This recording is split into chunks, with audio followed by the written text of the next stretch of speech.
All right. Well, it looks like folks are getting into the room, and everything seems to be going accordingly. And so we'll go ahead and get started, since I want to be mindful of everyone's time, and a lot going on, lots to cover, and we want to make sure we make enough time available for Q&A afterwards. But again, thank you all for joining us today for our June edition of our CATT BOTI webinar series. As you know, we've been doing a monthly series of webinars dedicated to various topics around governance and trusteeship, all to prepare for our CATT conference and Board of Trustees Institute. Since the Institute has been pushed to September, we wanted to add a couple more webinars so that there was some opportunities for professional development over the summer.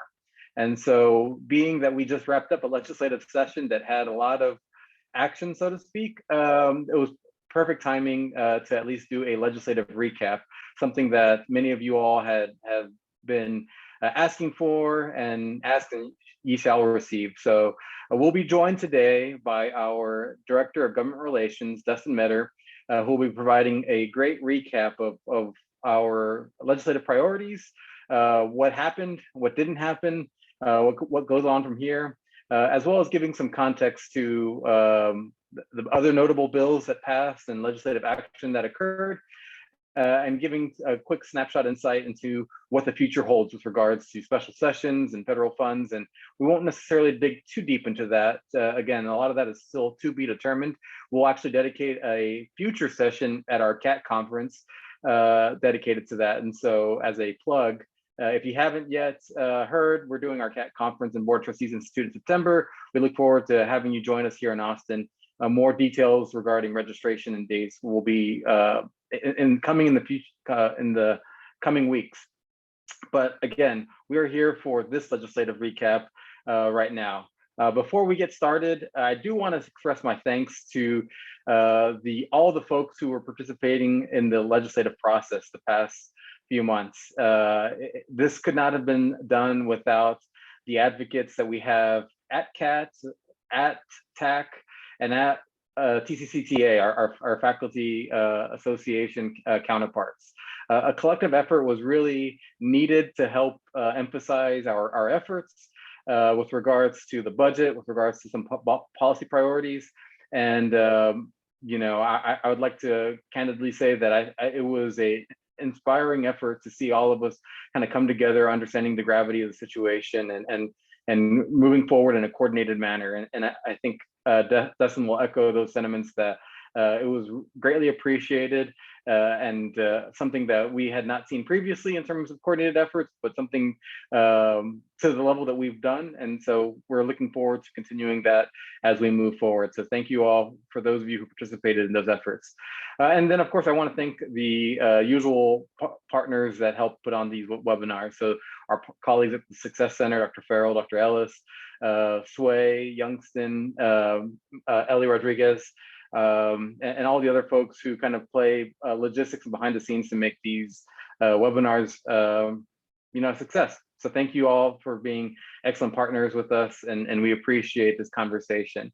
This webinar will be recorded, and we'll be able to share it with you all as soon as it goes live. We'll post it on our website, and we'll email it out to all of you, and feel free to share and amongst your colleagues. And also, I want to make sure that you all know that we have a Q&A dedicated to any questions you may have at the very end. With that said, though, please feel free to ask any questions throughout. I will be monitoring the chat and kind of interrupting Dustin as appropriate. So with all of that said, again, thank you all. I'm going to hand it off to my partner in crime, Dustin Meador, who will be kind of leading the conversation. So Dustin, the floor is yours. Thanks, Manny. Good morning, everybody. Thanks for being here. Those who don't know me, Dustin Meador, Government Relations Director here at TACC. And yeah, I'll just start off by building on what Manny had said. This was my third session with the association, and I will say that this is probably one of the most proactive sessions I've seen from our membership, both on the trustee and president side, which really says a lot given that it was a COVID session, and we really went into this session with a lot of question marks, not knowing whether we'd even be allowed in the building and how testimony would work, and really just a lot of question marks. There's nothing like it since the 1919 legislative session when they were facing the Spanish flu. Interestingly enough, that session, one of the first things they did was pass a resolution calling for the opening of all the windows overnight and the cleaning of all services with a wet rag or something like that. So in the House Journal from 1919, you can find that. But that was probably the closest we'd seen until this session, and we really did not know what was going to happen going into it. But by the end of the session, we heard from at least one legislative office, that they had seen our one-pagers everywhere, and that we had been pounding the pavement. And so I will say that, in my view, I think we left it all on the field, so to speak, and we really did come together in our 3 association group, really not like we'd seen in at least in the 3 sessions I've been here. So do appreciate everyone who talked to their legislators, both in Austin and at home. It does make a difference. So as Manny said, I'm going to be just kind of focusing on a main overview of those 3 items. Thank you, Ellie. So we're going to talk today mostly a big chunk of time on the budget, since that is the number 1 bill that has to pass as numbered, SB1. And it is one that will most directly impact the operations of our colleges, as you might imagine. It was largely flat this session. There was some good, there was some bad, and some significant changes to the success point formula. That's the outcomes-based portion of our budget that I'll be getting into, but some really movement on the big buckets of funding that we received for the first time in almost a decade, really. So we'll get into that deeper. The other 2 bills here that tie a little bit into this even were the 2 priorities of both TACC, the Trustee Association, and the Faculty Association, TCCTA. These 2 bills were the only 2 that we were actually, as an association group, proactively pushing, and we went 2 for 2. Spoiler, both of these passed and were signed by the governor. The first one, SB 1230, is a commission to study the future of the formula for our colleges. As it says, a finance commission. Some of y'all who follow public K-12 finance might recall that there was a commission leading into the 2019 session. Senate Bill 1230 really does model that idea, but for community colleges, and I'll get into that deeper. And then the other one is Senate Bill 1102, the Texas Reskilling and Upskilling Through Education Workforce Initiative, also known as TRUE. That name came from Dr. William Serrata at El Paso Community College, and it went from being a initiative to the TRUE Act to now the TRUE Law. The bill has been passed and signed by the governor, and I'll get into what that means for our colleges and what we hope it means for future skill certificate programs going forward. So I'll jump into the budget. Thank you. Senate Bill 1. So first, a little bit of backdrop. So really, as y'all might imagine, and if you can remember 2020, I have trouble blocking out parts of it, but the budget outlook was really negative, and we really didn't know what to expect last summer with enrollments declining. Several businesses shuttered, unemployment skyrocketing. We just didn't know what to expect. So going into the fall, which is when all state agencies, community colleges, et cetera, have to do what they call the legislative appropriations request, the LAR, we were really looking at what we thought was going to be a down year, potential for cuts. And our number 1 focus at that time was just staving off losses. The good news was that during the interim, we were spared from some cuts. So at the time, the leadership, former Speaker Dennis Bonnen, Governor Abbott, Lieutenant Governor Patrick, issued that all state agencies had to implement 5% budget cuts for the remainder of the previous biennium. And since we were in the second year of the biennium and you had to implement 5% cuts across the biennium, that was effectively a 10% cut that all institutions and state agencies looked at, with the exceptions of those that they viewed as directly related to both COVID mitigation and COVID recovery. So us and some of the hospital districts, emergency management, things like that, were spared from these cuts. And so that was pretty significant for us, as we saw going into the session. Other institutions of higher ed were not spared for these. So the universities, for example, did get 5% cuts. And a big portion of their legislative appropriation request was simply restoring those 5% cuts. So we came into session with a little bit of steam because we didn't have to go ask for the restoration of 5% cuts. However, we entered session with about a 9.5% enrollment decline statewide. Now, we had a handful of institutions that actually saw slight increases, some were level, but on average across the state, we were looking at a 9.5% enrollment decline. And since our formula is largely based on enrollments, that was really spelled disaster, and it looked like we were going to face a 9.5% reduction on state funding from day one. Now, we had even heard that that was the approach they initially took when it came to budget writing. But the good news was that by January, we were getting some surprisingly good economic numbers. Controller Hager put out his first biennial revenue estimate that looked somewhat rosy compared to what we thought the previous summer. He would later come back in the end of session and increase that number even higher. But so what that meant was the budget writers did what they could to try to maintain level funding for community colleges. And so they did, to their credit, keep the formula as constant as they could to the previous session. But unfortunately, what the reality of that means is because our formula allocation is an enrollment-driven allocation, it's a methodology based largely on seat time. While the formula stayed flat, because we did see some colleges with increases, others with pretty significant declines, it meant that about 31 colleges in the House bill, 32 in the Senate bill, were really looking at cuts relative to their 2020-2021 budget. So that was what we were facing with the introduced versions of the bill, was 31 colleges facing declines.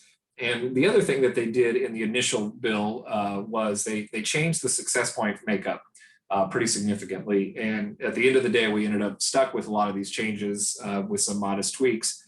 But for those of you who are familiar, and if you don't know, since 2013, we've received roughly 10% of our formula allocation from student success points. That's outcomes-based funding tied directly to how a student progresses along their way to graduation or transfer to a university.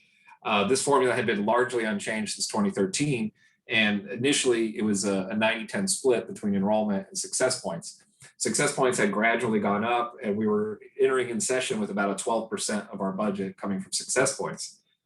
This session, the Senate wanted to take a much more success point driven approach and decided that they wanted to take $86.5 million, which you see on this chart here, and take it out of contact hours, our enrollment formula, and push it into success points. Now, the other thing that they wanted to do was change what our students actually scored points on.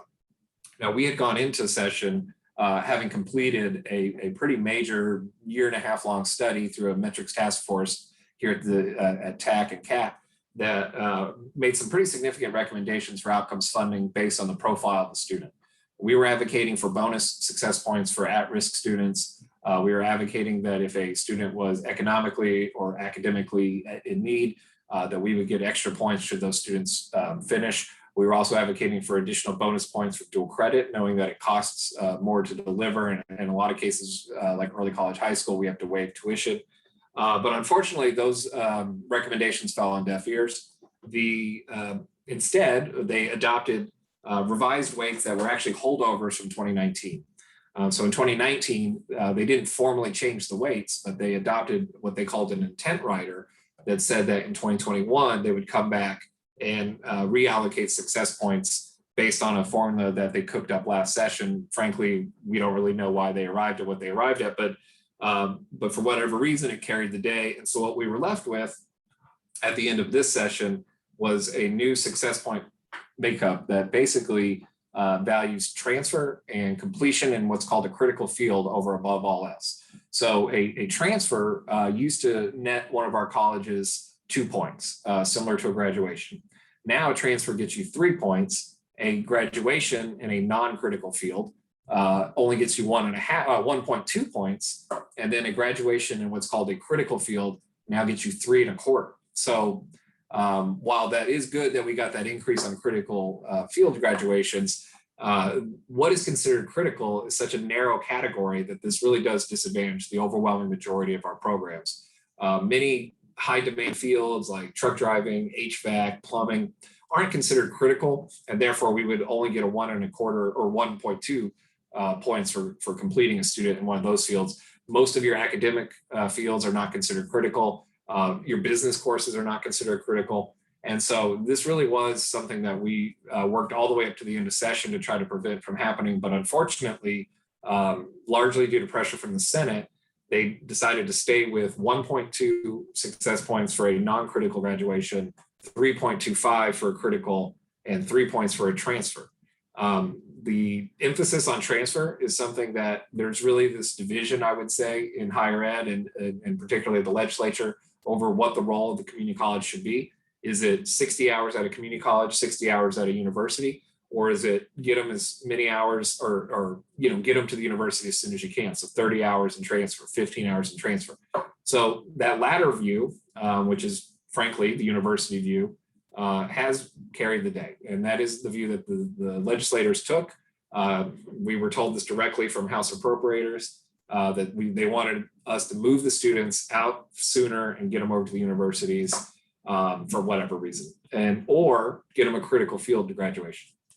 Now, the one bright spot on this is that we did advocate for a rider that would tell the legislature and the coordinating board to revise what's considered critical. And we were successful in getting that adopted. So moving forward in the 2023 session, they will no longer be called critical, they'll be called targeted fields. And we'll go through a review process in the interim to revise that list of what is considered critical and not. So hopefully we'll be able to capture more degree programs under critical and therefore get that higher level point for more graduations. But so we did dedicate a lot of our efforts this session on that success point change. I know some of our trustees on this call and presidents were very instrumental in helping us get champions, for example, Representative Jeannie Morrison, Representative Ina Minjarez from San Antonio. They really did carry our weight on these success point changes, but unfortunately, we got steamrolled. So where we ended up, as I said, were a success point metrics that value transfer in critical fields, but also they put significantly more money in success points. So by moving $86.5 million out of contact hours and into success points, as you see on this chart, raised the dollar per point from $202.50 to now $253.65 per success point. So we're going to be more reliant on outcomes moving forward.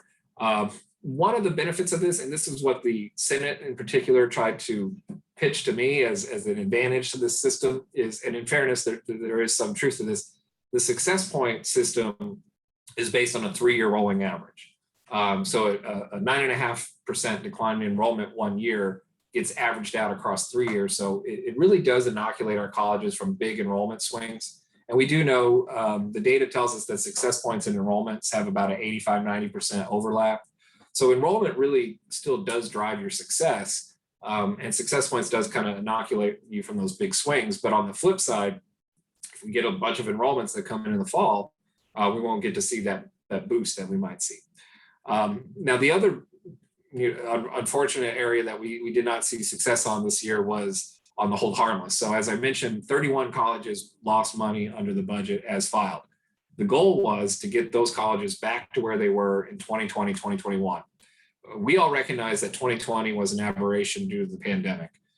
In K-12, they formally recognized that by using 2019 numbers rather than 2020 numbers. That approach was not taken for us, but what we were advocating for all session was hold harmless. Just put one-time money that would fill that gap from where they are now to where they had been. And what that meant was, roughly $50 million was needed to fill those holes. Now, for a 95% hold harmless is what they did last session. In 2019, they spent about $1.9 million to bring those colleges who experienced more than a 95% or more than a 5% loss back up to 95% whole. This session, all the way up to the end, we were told that a 95% hold harmless, maybe even better, was on the table. But ultimately, literally the last week that they were tying up the budget, they became a little bit more aware of the federal funds that our colleges were receiving directly from the government that didn't pass through the state. And that was roughly $2.3 billion spread across all institutions. Also important to that was around that same time, it became known that the federal government was saying that offsetting state cuts was an allowable use of that money. So the state legislature, knowing that you could use your federal money to offset state cuts, decided to take that option and declined to do any hold harmless. Instead, they adopted an amendment, or a rider rather, that was, it was an amendment on budget night for $11 million dedicated to 11 colleges. And it was $1 million a piece. Frankly, not very well thought out through a formula, but just, here's 11 colleges that we've identified. They give us a little bit of a criteria on how they identified them. They're all small, they're all rural. They were all losing money to varying degrees, and they each got $1 million, which is good in the big scheme of things, but it left some colleges, even in those who received the 11, still short of being completely held harmless. And it left several large colleges completely out without any hold harmless funding, aside from what they might receive from the federal government. So when you total up all of those, you see down at the bottom that we came out ahead $5.2 million. So roughly flat. But again, even though it's roughly flat, 30 some odd colleges, or actually 24 colleges rather, will still experience a loss at the end of the day. After that $11 million filled some holes, we're still left with 24 colleges out of 50 experiencing some degree of cut from the previous biennium. So not great.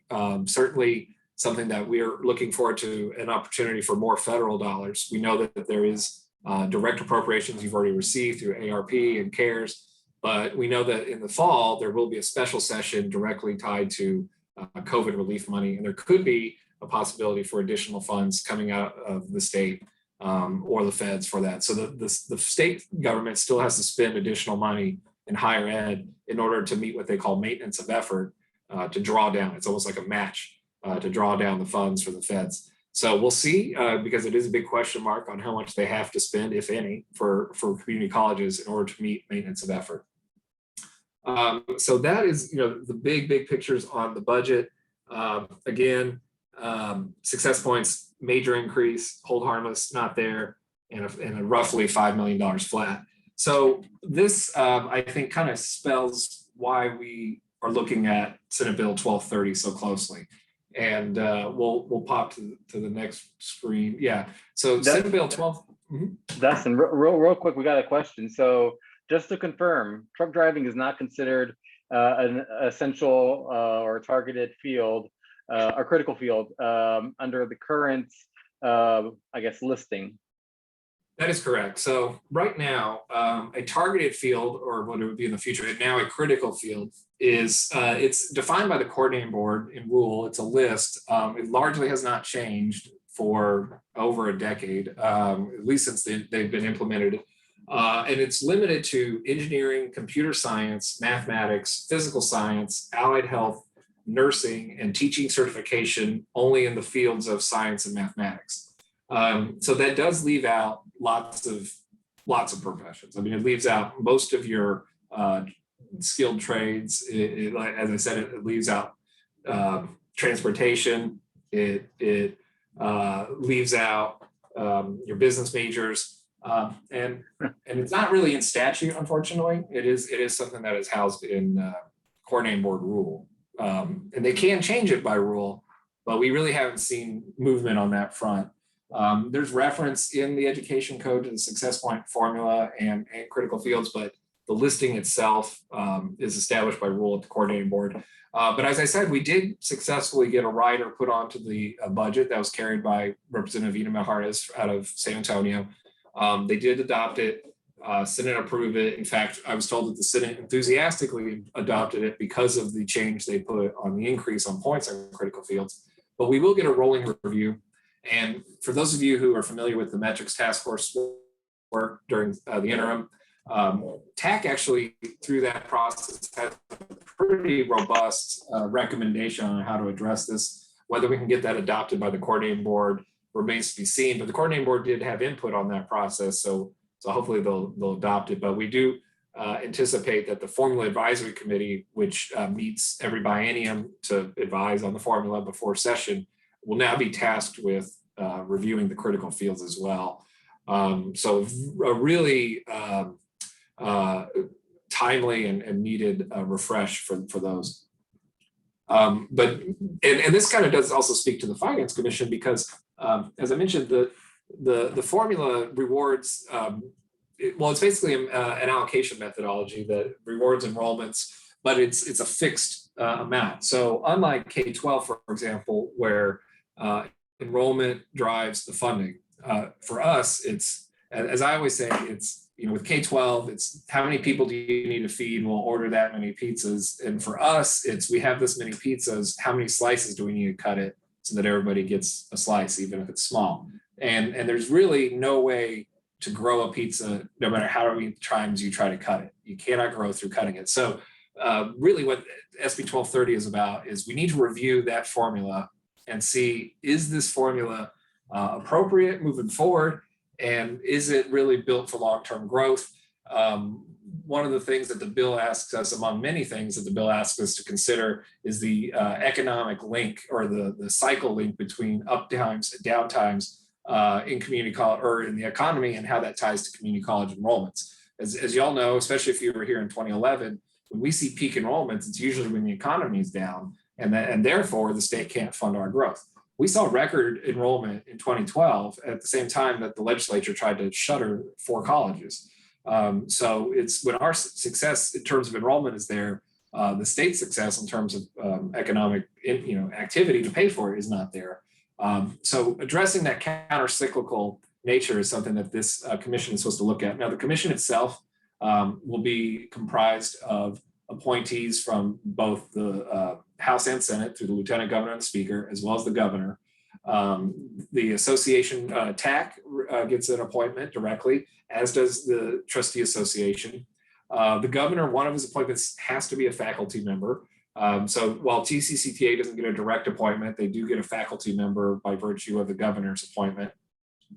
And thank you. And as you see on the slide, the commission really does have to be student-centric. There was a lot of discussion about student outcomes and how the formula can incentivize better outcomes, and what outcomes-based funding actually means for student success. This is something that the Commit Partnership and Todd Williams has been very strong pushing, and it's my expectation that Todd Williams will probably be an appointee, likely from the Lieutenant Governor. The Lieutenant Governor has a little bit more flexibility in his appointment. It can be a community college administrator or a knowledgeable stakeholder. The Governor has more flexibility as well, but then the Speaker, it does have to come from a community college for their appointment. But as you see here, the other things we're looking at is that transfer graduation success rates, the taxing districts and service area, which we know has been a long festering issue for us, dual credit programs and the costs associated with them, which for 2 sessions, we failed to get a bill across the line that would have done a deep study on dual credit costs. This could be that moment. And then on top of this, so the Governor does get to appoint a presiding officer. It's ambiguous in statute on whether that presiding officer has to come from the other appointees, or whether he can go get someone whose sole appointment is to be that presiding officer, which is what they did in the K-12 one. So, remains to be seen who's going to be on this. We'll start seeking recommendations for appointments very soon. The bill has been signed. It takes effect in the fall, and we anticipate the first meeting will be in October, although special session will likely be going on. So it could just be a organizational meeting, and then the meat of the work will start in 2022. But here at the association and CATT, we've been already doing kind of a parallel track of looking into what the commission's going to work on. We've partnered with an outside analyst group called HCM Strategies. And so a lot of work is going to be in-house to complement and supplement the work that the state's commission does. So that is it on that. And as I mentioned earlier, this is really modeled after what they did on K-12 going into 2019. So hopefully it'll be just as successful. The next one, this is the other big initiative that we worked on, was the True Bill. And this one was just signed the other day on the 14th, so it is now law. But the True Bill, if you want to go and switch to the next one, there's a lot going on here, but the long and short of this is we know that with big increases in unemployment, lots of folks sitting out looking for work, employers who say that they can't find skilled employees.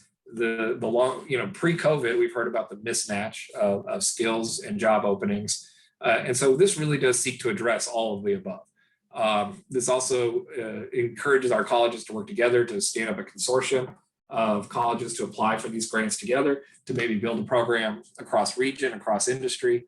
And it really is about specifically short-term skill certificates that put somebody immediately to work at either no cost or low cost to the student. And by student, it's someone who's fresh out of high school all the way to somebody who lost their service sector job during COVID and is now looking to reskill to re-enter. And this does allow us, hypothetically, to develop the new programs or redesign existing ones. And so a real example we can show you, the one that's already taken off, is our colleges have been partnering with Amazon Web Services to stand up programs in cloud computing certificates. And that's a high demand area that is really growing, and it's something that really can be accomplished regardless of location. So that, and then there's going to be other areas where it's not something brand new, but it's something where maybe you need more of first responders, or you need more welders, or you need more of something that already exists. So you need to redesign that program to scale it up. And so initially what we had asked for was $50 million to fund this program. It would be competitively awarded. We would be competing amongst ourselves, but also with the TSTCs, the Texas State Technical Colleges, and the Lamar colleges, which are the two-year colleges servicing the Golden Triangle Beaumont region. And so all the two-year colleges would get to apply, and we could apply together as a group, individually. And it could even be like, let's say, across different parts of the state, where you might have someone on the Gulf Coast partnering with a West Texas college on a petroleum project.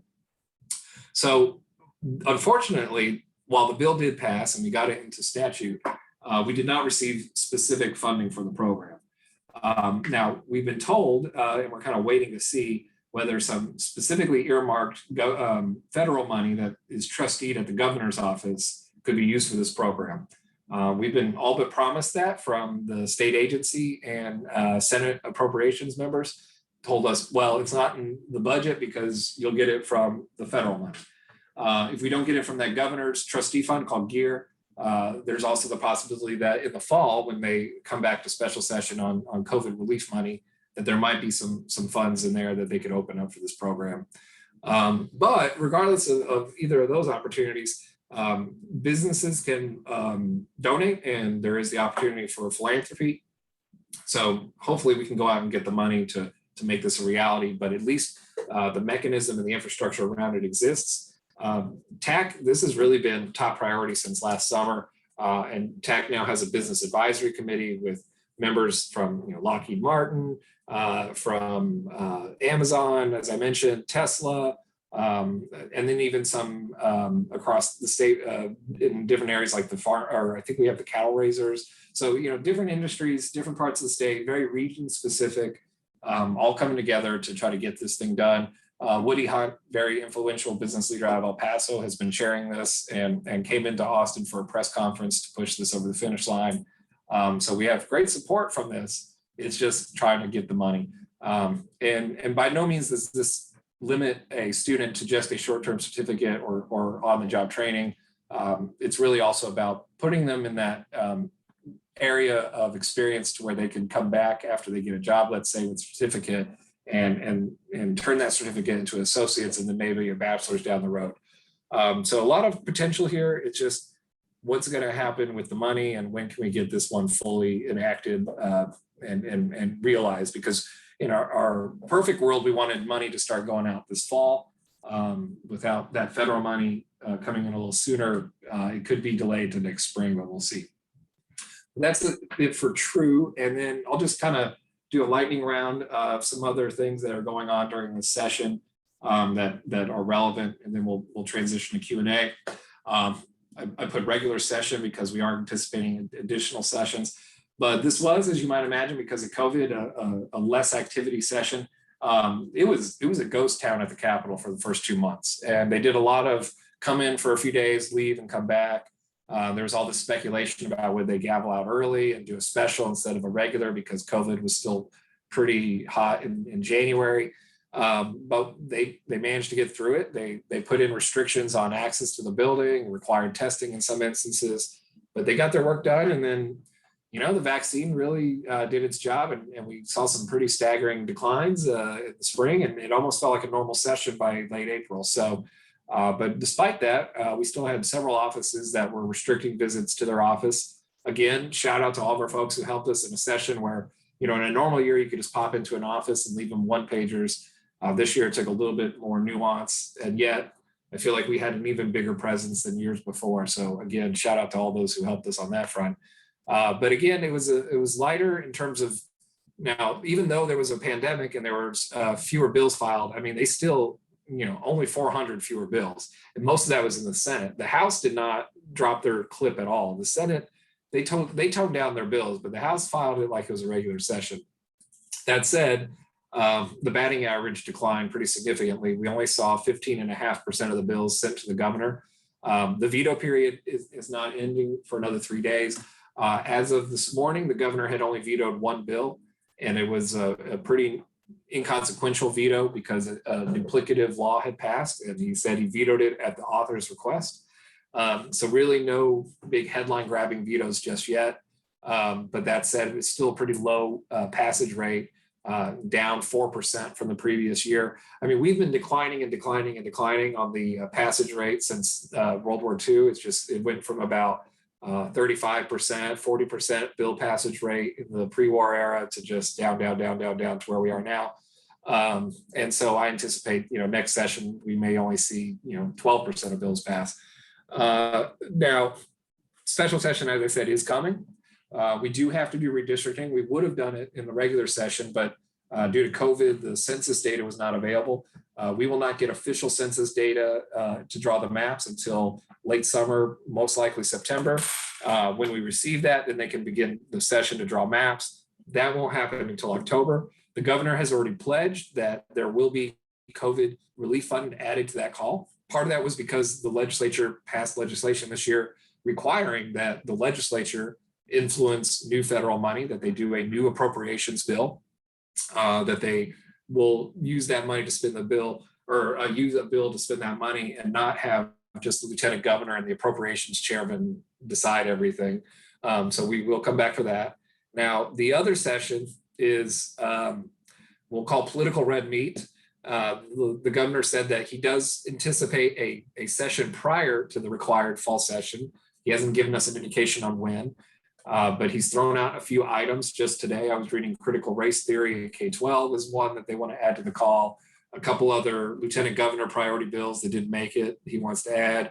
The bill related to how you vote is anticipated to come back. So there's going to be some of those more hot button issues in the summer. And the other big question mark that we'll wait 3 more days to find out is, well, will the governor veto Article 10 of the budget, which is the legislature?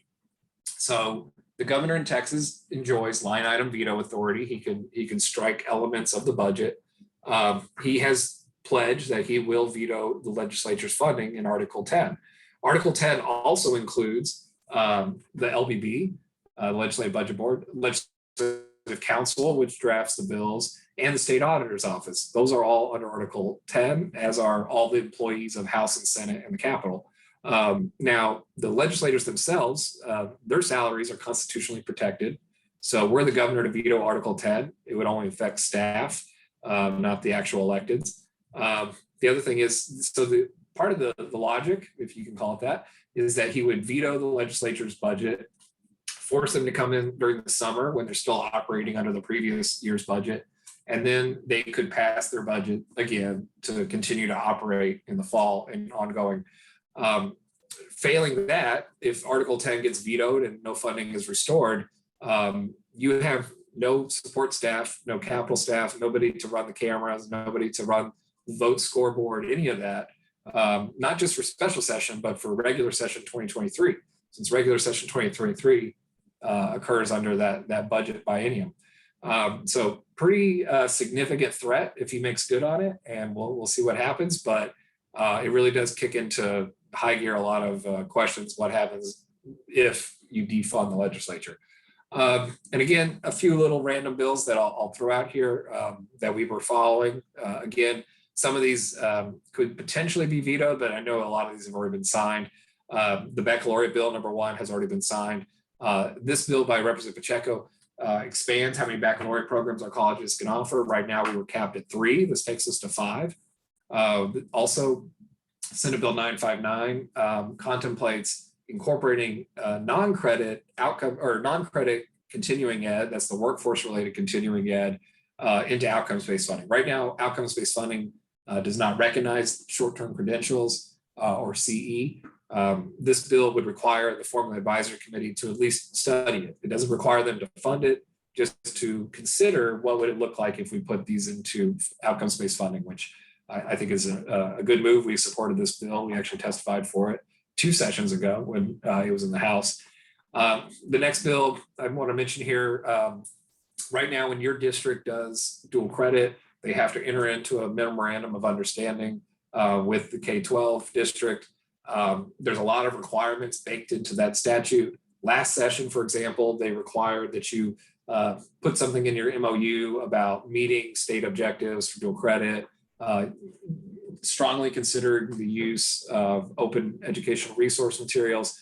So what this one does is it says that in your MOU, you have to designate an employee, whether it be an employee of the school district or an employee of the community college district, to provide advising services.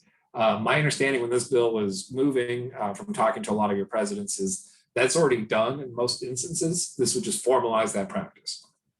The next one here, 1531.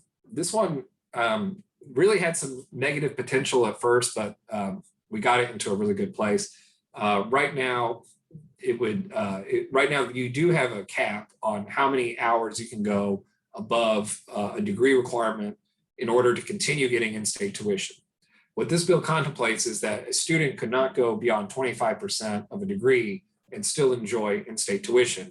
And what that means for your institution is not only do they not enjoy in-state tuition, but you don't get formula dollars for those students either. So right now, most degree programs are 60 hours. This would effectively put a cap at 75 hours. So any student who goes beyond 75 hours no longer gets in-state tuition and is no longer reimbursable for contact hours. However, we worked with the bill offer and we got an amendment that says that this only would apply to students whose first semester is the fall of 2023. So it really does push the effective day out for several years. Right now, we average around 80 hours for degree completion, which I know is probably higher than we should be. Getting down to that 75 hours is definitely doable. And that cap does not include dual credit. It does not include workforce courses. And if a student changes the major, their clock starts over. So a lot of ways to kind of steer a student around hitting that trigger. But ultimately, we got a friendly amendment to push that requirement out several years. And then the last one I'll mention here before we go to Q&A, this one was actually homespun from one of our colleges, Panola College in East Texas in Carthage. Dr. Powell had Senator Powell carry this bill. So during COVID, we had a lot of these all hands on deck emergency calls. And Panola College raised a particular issue where, particularly in rural Texas, the nursing home is the #1 place that their vocational nurse students go to get their clinical hours.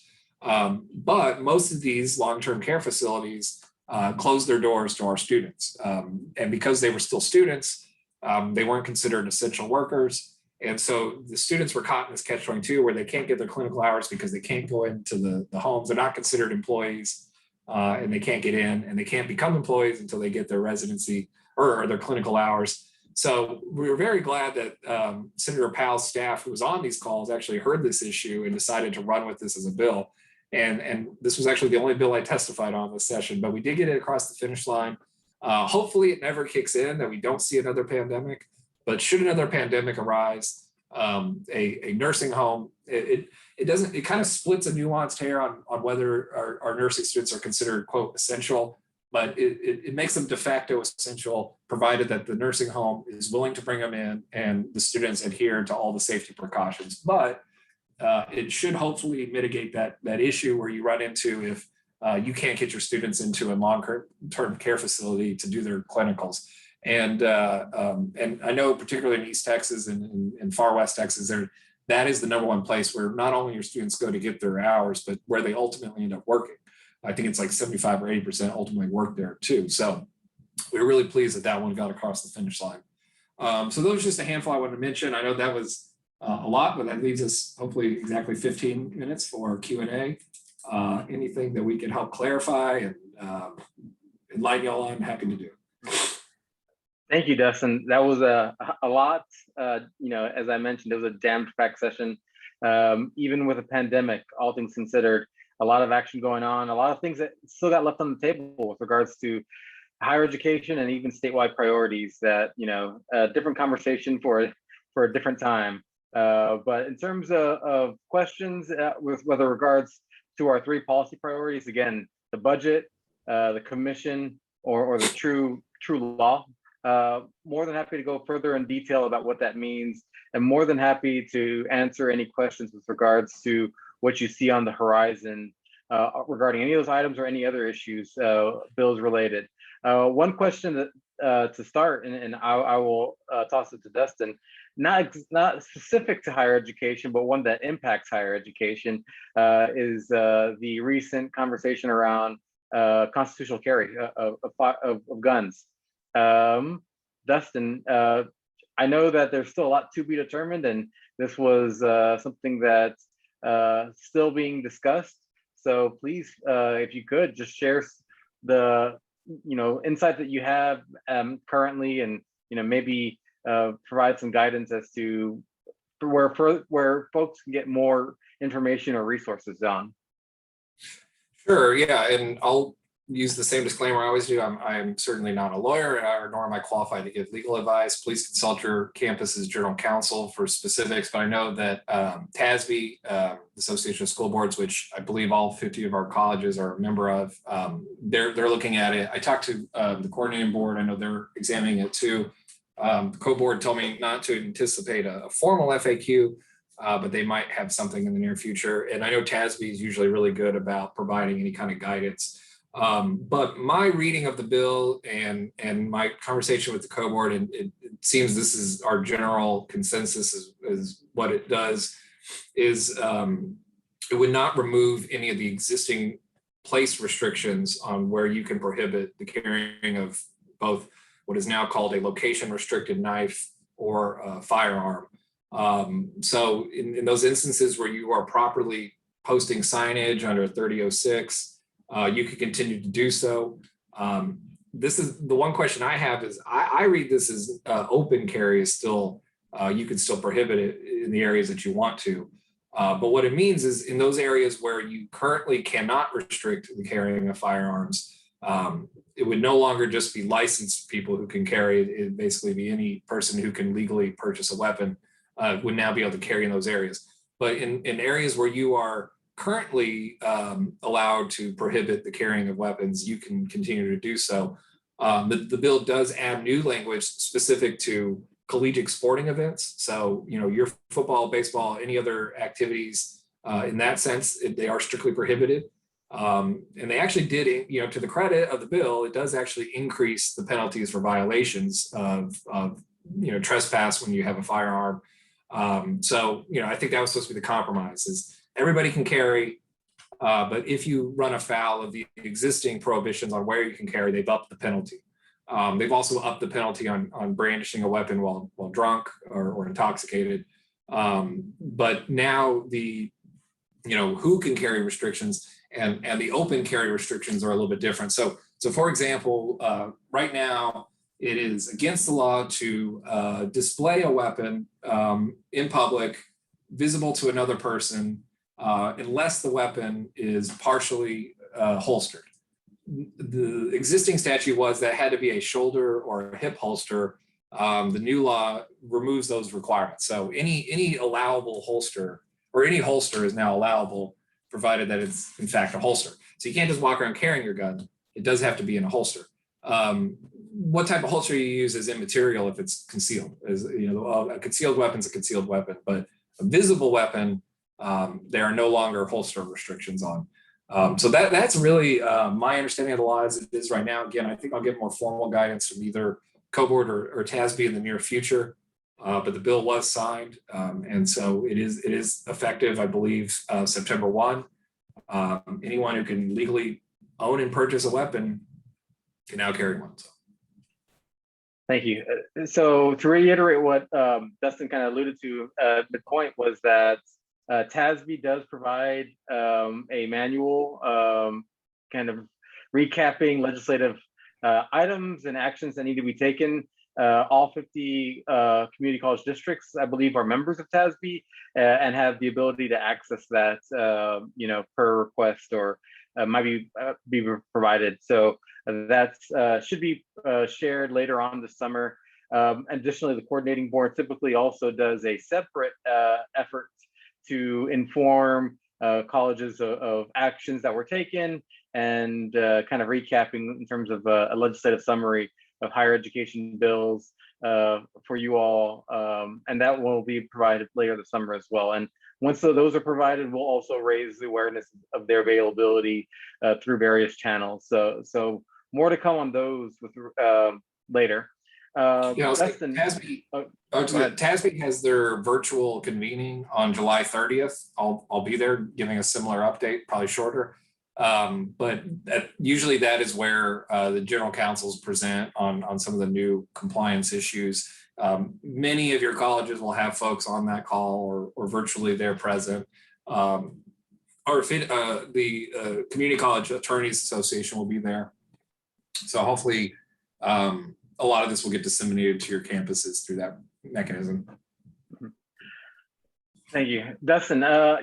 So a question with regards to your advice to trustees and CEOs on what next.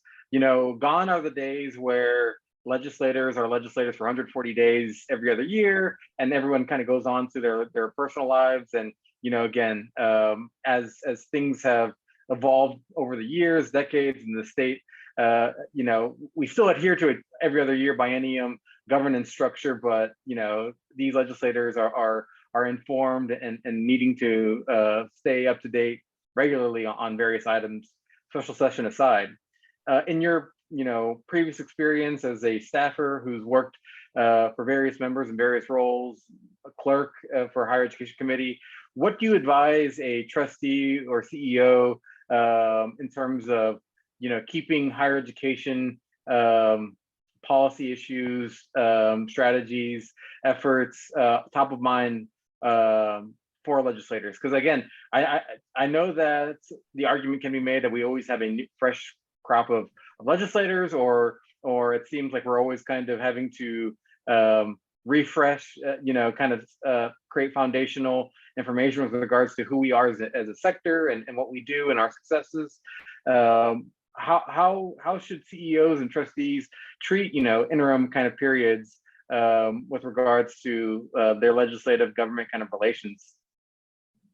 Yeah, sure. So it is different with the special coming up, but this is like the Sisyphus boulder, and now the boulder's come back down, so it's time to start over, push it back up again. So we have to.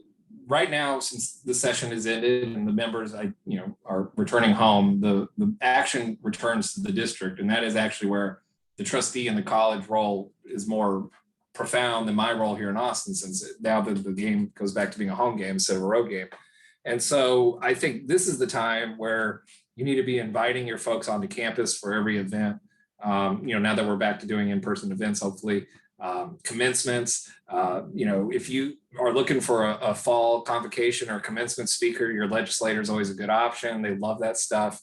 If you have new programs coming online, hopefully, or we get some of this true money or anything that is cool and new that you want to show off, bring them on campus. I really think that as a staffer, campus visits are totally invaluable. If you can get somebody on your campus, even if it's like, since I know we don't have the luxury that the universities have of putting you on a state plane and flying you out to Angelina College. But if you can get their district director or somebody to come in, I mean, that goes a long way. And I know that from experience, that is the case during the interim, is the work really does shift to the district offices. So getting to know who their district directors are and what they're up to really is helpful. And, not to be crass about it, but they need you too, because everyone runs for re-election.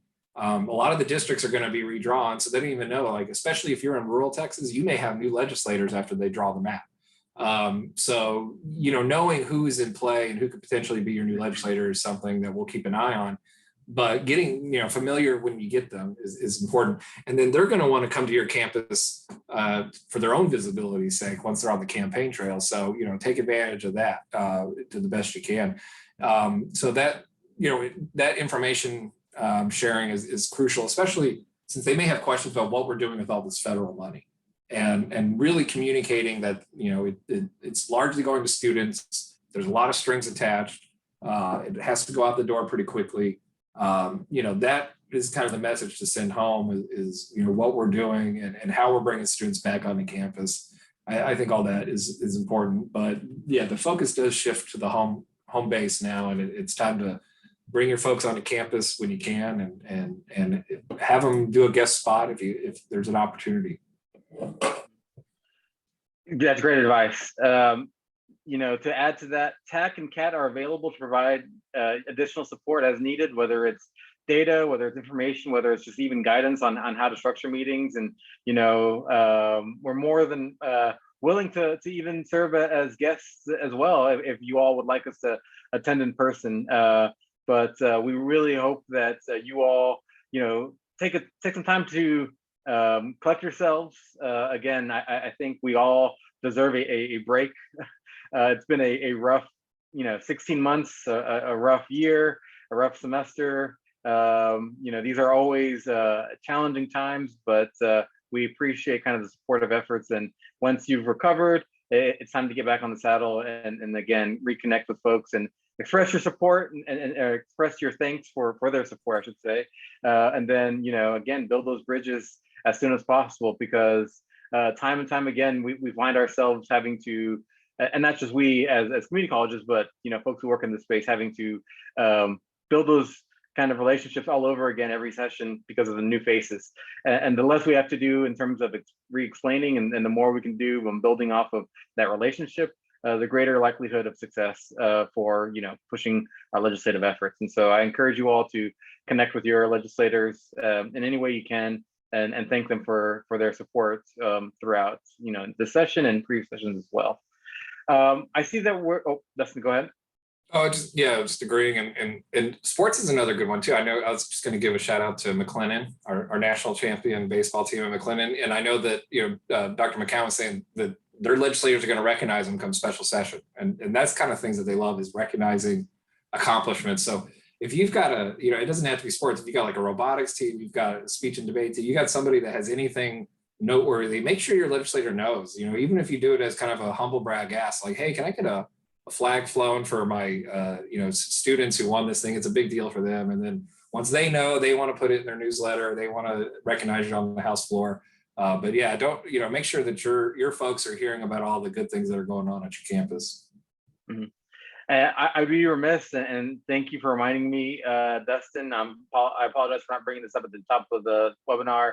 Congratulations to our 4 Aspen finalists in our community college ranks. 4 of the top 10 community colleges are in Texas, with those being Odessa, Amarillo, San Jac, and then the winner of the Aspen Award, San Antonio College, one of the Alamo colleges. And so excellent time to reach out to your legislators and kind of share in that celebration. Again, they'd love to recognize us as well. Also want to give a shout out to Amarillo College for also their award for board CEO relations. I believe ACC recognized them not so long ago as well for that. So a lot of great work being done at all of our colleges, near and far, and we appreciate all that you do. Ellie, if you can go to the next slide real quick, just a quick plug for our upcoming events. We have 2 upcoming events over the summer. We have as a part of our webinar series in August, speaking of the Aspen Prize, we'll have Josh Weiner speaking about the Aspen Prize for College Excellence, an overview. Don't miss that. And then that all leads into, again, our CCATT Annual Conference and Board of Trustees Institute, September 16th through 18th here in Austin, Texas at the Weston Domain. So more information will be shared through various channels on that in the near future. I want to thank Dustin again for being an excellent advocate and kind of lead in many of our government relations efforts. I want to thank all the trustees and CEOs who have supported our efforts, whether it's through testimony, whether it's through in-person visits, whether it's through district visits, setting up virtual meetings. Again, the help has been very well received, and we greatly appreciate the coordinated efforts. So thank you for that. I want to thank all the staff members who've helped put together not just our legislative efforts, but again, these webinar series. And again, it has been a wonderful, albeit challenging ride at times, last legislative session, and we're looking forward to continuing in the special session soon to come. So with that, I will say thank you all, and we'll look forward to seeing you at the next one. Take care.